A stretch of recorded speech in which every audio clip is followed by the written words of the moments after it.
Welcome to Care More, Be Better, a podcast for people like you who care about the social impact of conscious companies and everyday heroes.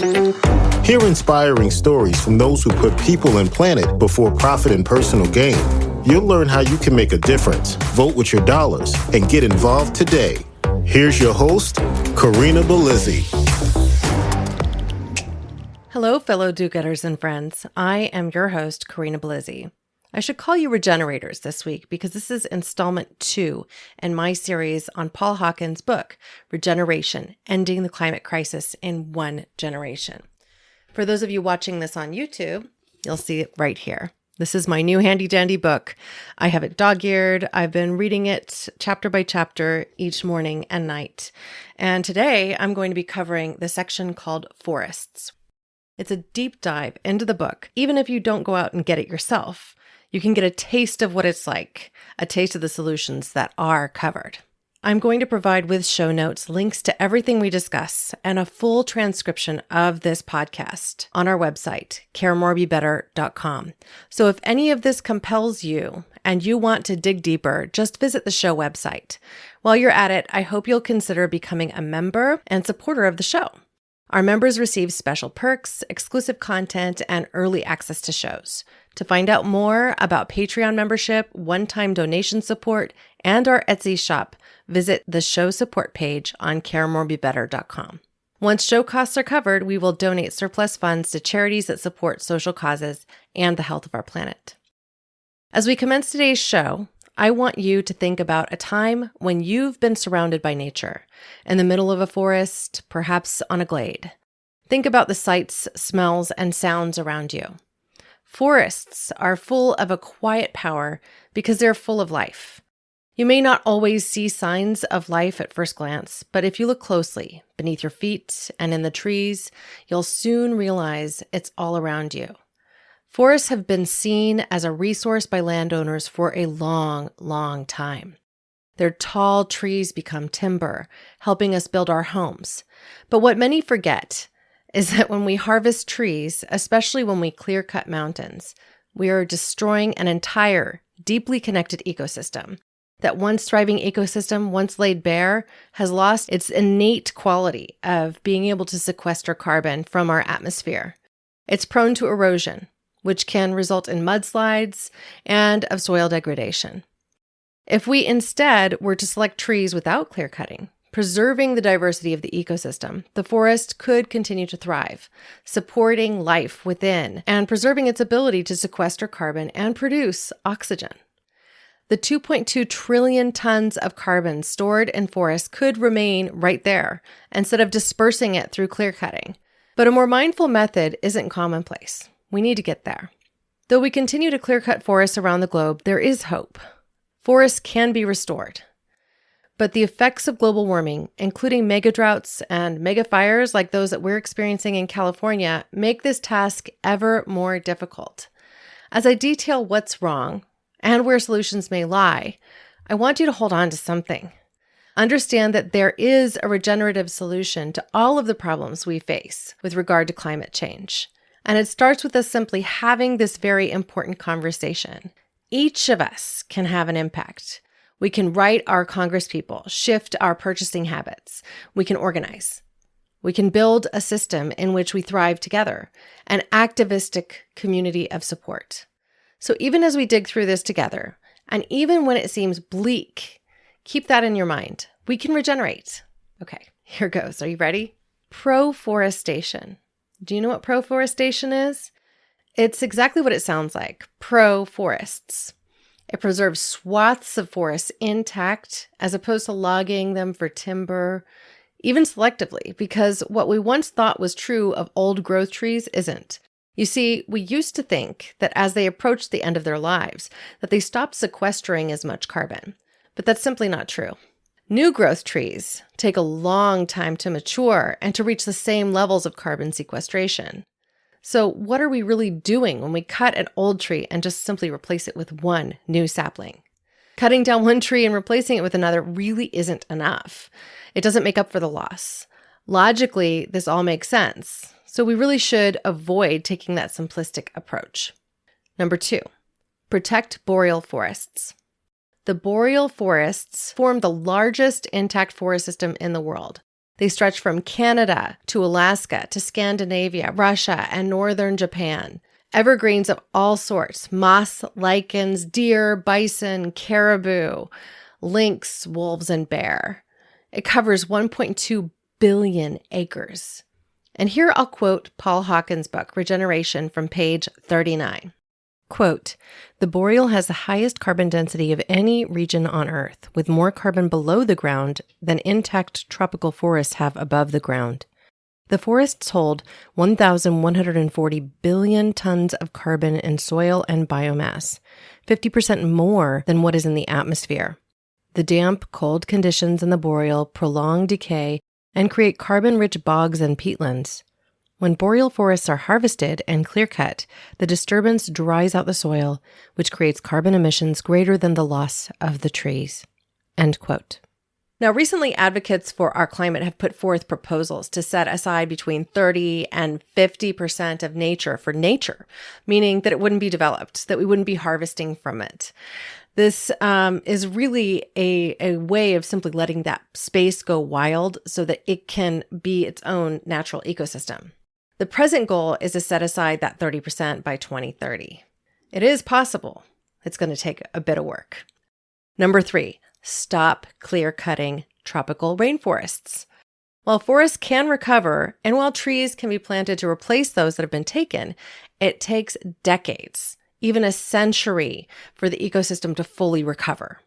The complexity of life in tropical forests, also known as rainforests, house at least 2/3 of all the species that are present on Earth, some of which are still being discovered, so that number could continue to climb. And now I'll quote Paul Hawken's book once again. "Deforestation in the tropics is largely driven by the production of 4 commodities: cattle, soy, palm oil, and wood, much of which is exported." End quote. Some of this can be tackled through individual choices, right? But much is controlled by industry, which is further controlled by regulations. And guess what? Activists can affect policy. We can all have an effect. It all starts with a conversation. Number 4, afforestation projects. Earlier, we talked about proforestation, where we work to preserve existing forests. Afforestation is just a little different. In this case, we introduce trees to open spaces that weren't previously forested or haven't been in some time. China is actually leading the way in this arena, where after rampant flooding, the government seeks to plant 50 billion trees, an audacious goal. This would create a 3,000-mile barrier, which they are calling the Green Great Wall of China. It would go along the Gobi Desert, and its effort is essentially to halt storms, to stop them in their tracks, reduce winds, essentially keep their climate a little bit more stable. Number 5, preserve peatlands. When I think of peatlands, I automatically think of the British Isles and of peaty Scotches that I absolutely love. Did you know that more than 50% of the world's peatlands are actually located in Indonesia? This includes Sumatra, Borneo, and the Malaysian state of Sarawak, as Paul Hawken points out in Regeneration. But these peatlands are far different from those of Scotland. On page 46, we learn, quote, "In the tropics, trees and lowland swamp forests can grow to the height of a 20-story building. The forests are flooded in the rainy season and later dominated by dark, tannin-colored pools in the dry season." End quote. Unfortunately, much of these peatlands have been destroyed and drained to create farmland. What's more, by doing this and by implementing slash and burn processes, fire ignites, and when deeper layers of the peat catch fire, forest fires spread in pockets through the peatland, erupting in unexpected places as they burn through 5 to 10,000-year-old stored fuel that's been underground, sequestering carbon for all that time. And you guessed it, this releases that stored carbon into the atmosphere. So not only do we see a degradation of our ability to sequester carbon, we're releasing much more. Okay, are you ready for a break? It's hard to think about what we can do in the face of these problems. And I laugh because it just makes me uncomfortable. Big questions will be answered as we continue through this work. And any of us, indeed all of us, can work to compel industry and government to change their practices. The first step is awareness, and that's where we are together right now at this moment. There are solutions afoot, and many are posed in the book, which I won't have time to go through one by one. So I encourage you to pick it up. We'll talk through some of it. The solutions are afoot are simple in some ways, like protecting mangrove forests, reducing our reliance on palm oil, shifting agricultural practices, and ultimately pushing forth this concept of regeneration, which keeps life and our earth at the center of each decision that we make. Number 6, promoting agroforestry. What exactly is agroforestry? This can be divided into a few different categories.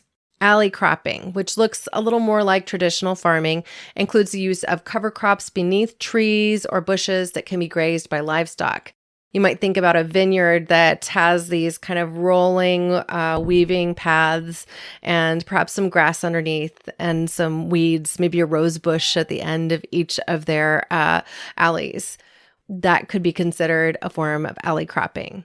Silvopasture is the intentional integration of trees and livestock on the same land. And forest farming, where you grow crops under the protection of a managed tree canopy. Cacao trees are a common forest farmed resource, and one example that comes to mind. Ultimately, each type of agroforestry could be summarized as a synergistic farming method that integrates forest ecosystems, and it can even incorporate animal husbandry.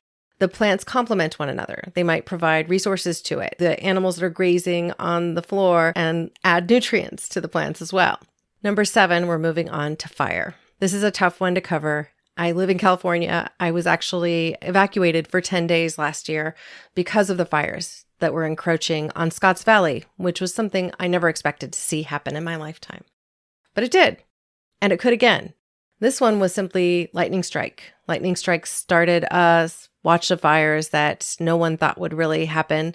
I live next to an open space preserve, so didn't have the same risk as some other communities, but they evacuated my entire town, a bedroom community of commuters who often work in Silicon Valley.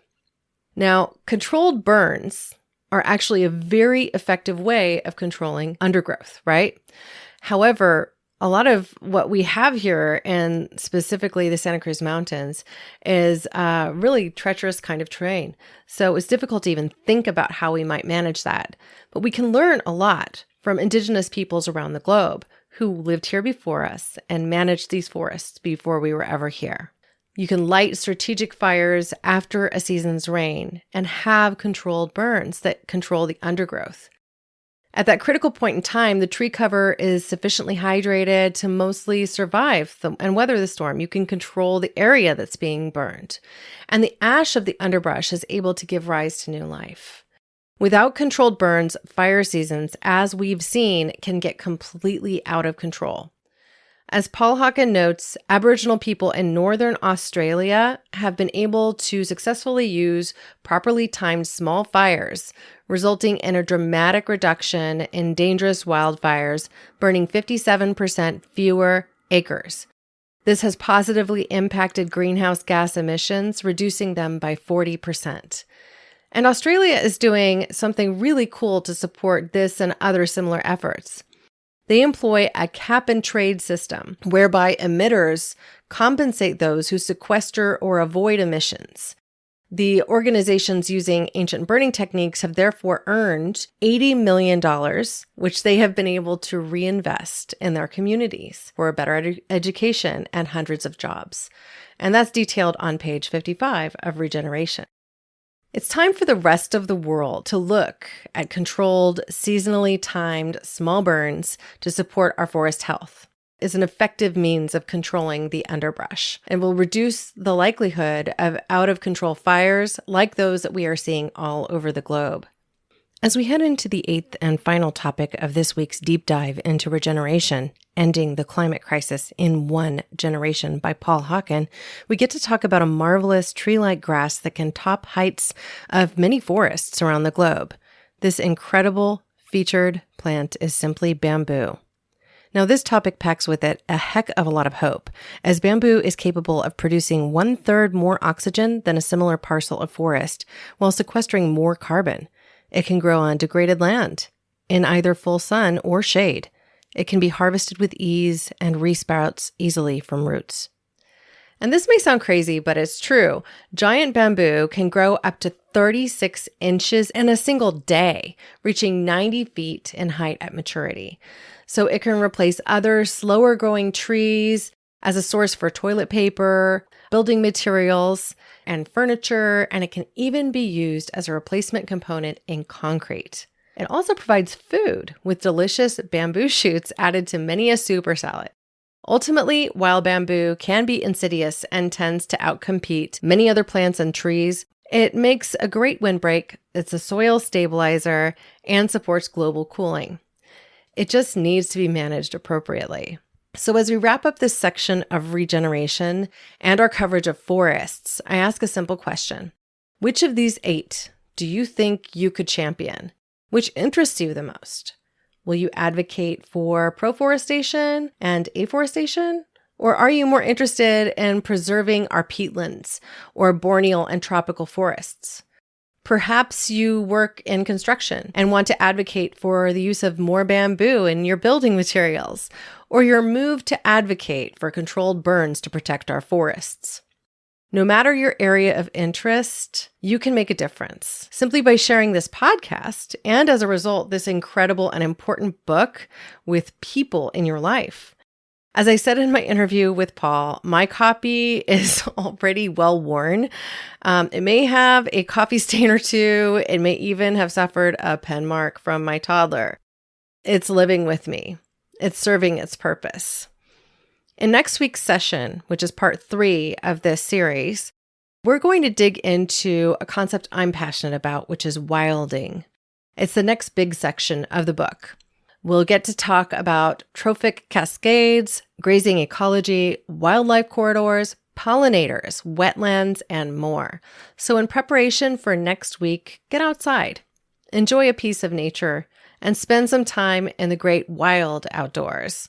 It's the perfect way to say goodbye to what was our summer, hello to the shifting seasons, as up here on the Northern Hemisphere, we enter fall, and in the Southern Hemisphere, you enter spring.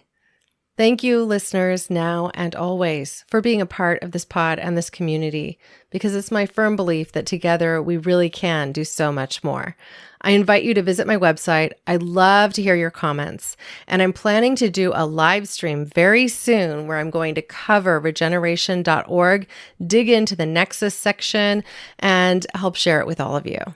Obviously, this is something that means a lot to me, and I hope that you're finding some connection to it as well. Thanks for listening to Care More, Be Better, a podcast for social good. To make sure you never miss an episode, subscribe, rate, and review wherever you listen to podcasts, and share with your friends to help us reach more people and spread more social good.